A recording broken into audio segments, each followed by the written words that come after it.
શું તમને પણ ભારતીય તર્કશાસ્ત્રના અનુપલબ્ધિ કે ન્યાય દર્શન જેવા શબ્દો જોઈને પ્રશ્નો અઘરો લાગે છે?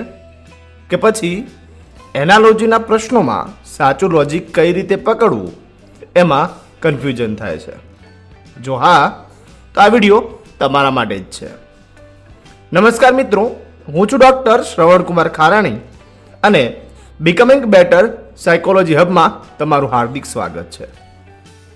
આજના સેશનમાં આપણે જીસેટ પેપર 1ના એકમ 6 તાર્કિક તર્ક લોજિકલ રિઝનિંગના નવેમ્બર 2025ની પરીક્ષામાં પૂછાયેલા આ 3 સૌથી મહત્વપૂર્ણ પ્રશ્નોને એકદમ સરળ ઉદાહરણો અને સ્માર્ટ લોજિક સાથે સોલ્વ કરવાના છીએ. દરેક પ્રશ્ન પછી તમને તમારું મગજ દોડાવવા માટે 5 સેકન્ડનો સમય મળશે. તો તમારો જવાબ નીચે કોમેન્ટ બોક્સમાં આપવા તૈયાર થઈ જાઓ.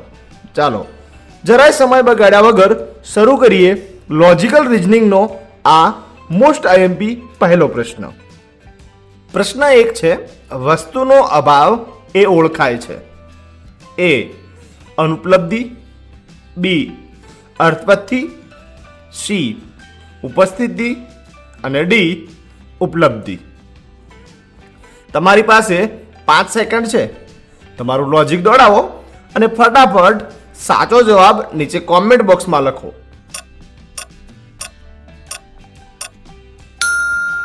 સાચો જવાબ છે એ અનુપલબ્ધિ.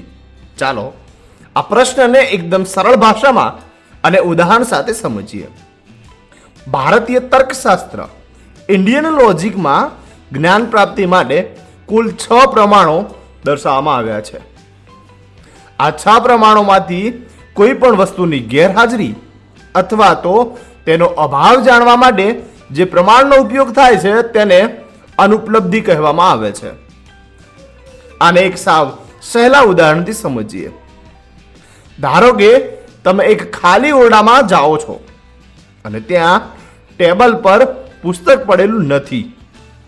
તમે જોતા જ કહી દેશો કે અહીં ટેબલ પર પુસ્તક નથી. તો આ ખાલી ઓરડામાં ટેબલ પર પુસ્તક ન હોવાનો જે ખ્યાલ અથવા જ્ઞાન તમને મળ્યું તે સીધું જ અનુપલબ્ધિ પ્રમાણથી આવે છે. પરીક્ષા માટે ખાસ યાદ રાખજો કે જ્યાં પણ વસ્તુની ગેરહાજરી કે અભાવની વાત આવે ત્યાં આંખ બંધ કરીને અનુપલબ્ધિ પર જ ટીક કરવાનું છે. પ્રશ્ન 2 છે, જો વિચારો મગજ સાથે સંબંધિત હોય તો પૈસા કોની સાથે સંબંધિત છે?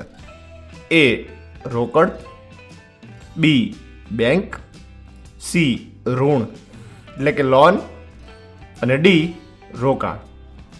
આ એકદમ રસપ્રદ પ્રશ્ન છે. તમારી પાસે 5 સેકન્ડ છે. તમારું લોજિક દોડાવો અને ફટાફટ તમારો જવાબ નીચે કોમેન્ટ બોક્સમાં લખો.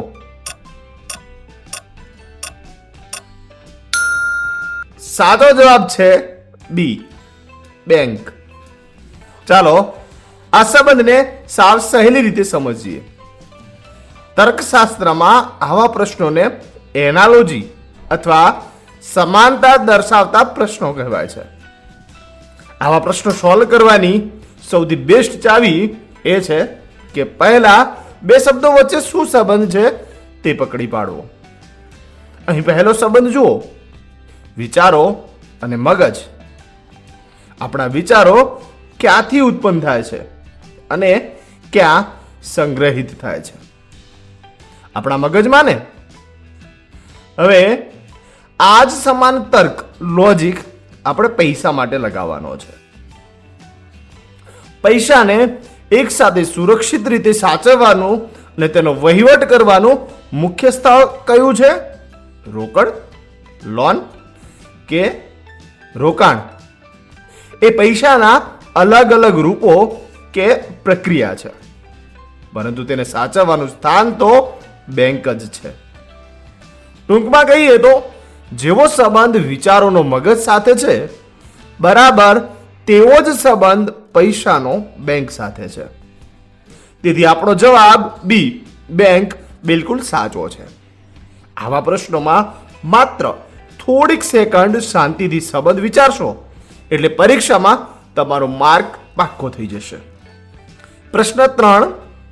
ન્યાય પદ્ધતિમાં 5 અવયવોની યોગ્ય ક્રમશઃ અનુસૂચિ કઈ છે? એ. હેતુ, પ્રતિજ્ઞા, ઉપનય, ઉદાહરણ, નિગમન. બી. પ્રતિજ્ઞા, હેતુ, ઉદાહરણ, ઉપનય, નિગમન. સી. ઉદાહરણ, હેતુ, ઉપનય, નિગમન, પ્રતિજ્ઞા. અને ડી.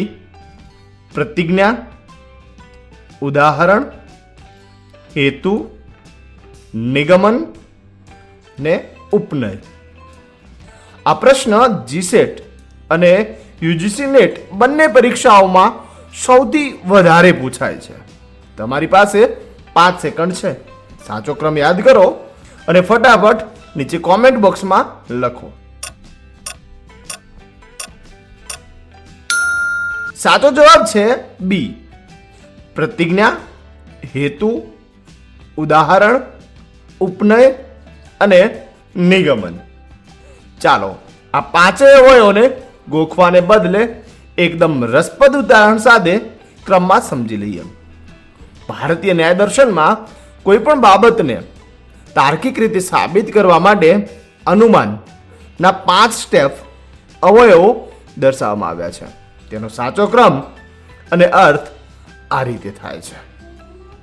પહેલું છે પ્રતિજ્ઞા. સૌથી પહેલા આપણે જે સાબિત કરવાનું છે તે વિધાન કહેવું પડે. દાખલા તરીકે પર્વત પર આગ છે. બીજું છે હેતુ એટલે કે રીઝન. પછી તેનું કારણ આપવું પડે કે કેમ આવું. દાખલા તરીકે કેમ ત્યાં ધુમાડો છે. ત્રીજું છે ઉદાહરણ, એક્ઝામ્પલ. ત્યારબાદ તેને સાબિત કરતું એક સાર્વત્રિક ઉદાહરણ આપવું પડે. દાખલા તરીકે જ્યાં જ્યાં ધુમાડો હોય છે ત્યાં આગ હોય જ છે, જેમ કે રસોડું. ચોથું છે ઉપનય, એપ્લિકેશન. હવે આ ઉદાહરણને આપણી વર્તમાન બાબત સાથે જોડવાનું. દાખલા તરીકે પર્વત પર પણ બરાબર એવો જ ધુમાડો દેખાઈ રહ્યો છે. અને પાંચમું છે નિગમન, કન્ક્લુઝન. અને અંતે આ બધા પરથી નીકળતું ફાઇનલ તારણ.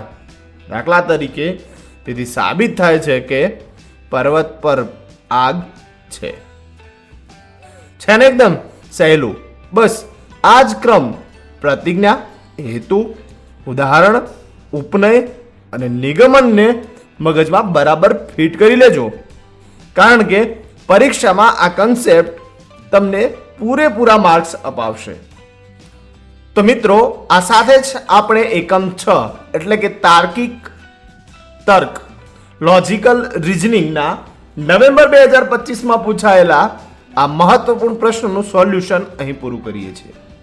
આશા રાખું છું કે આજના આ વિડીયોથી તમારા મગજના તર્ક અને લોજિકના બધા જ તાર ખુલી ગયા હશે અને કન્ફ્યુઝન દૂર થઈ ગયું હશે.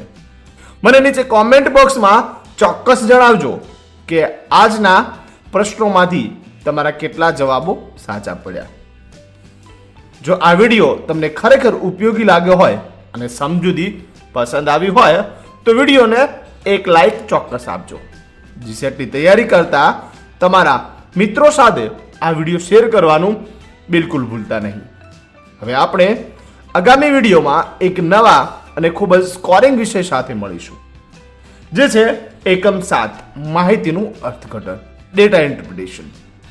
તેમાં આપણે પરીક્ષામાં પૂછાતા ગ્રાફ કે કોષ્ટકવાળા પ્રશ્નોને એકદમ શોર્ટકટ રીતે કેવી રીતે ઉકેલવા તે સરળ ભાષામાં શીખીશું.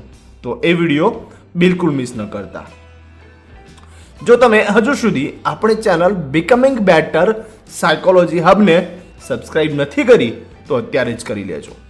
તમારો કિંમતી સમય આપવા અને આ વિડીયોને છેલ્લા સુધી જોવા બદલ તમારો ખૂબ ખૂબ આભાર. મળીએ છીએ નેક્સ્ટ વિડીયોમાં એકમ 7ની શાનદાર ટ્રીક સાથે. ત્યાં સુધી તૈયારી કરતા રહો, શીખતા રહો અને આગળ વધતા રહો. Thank you.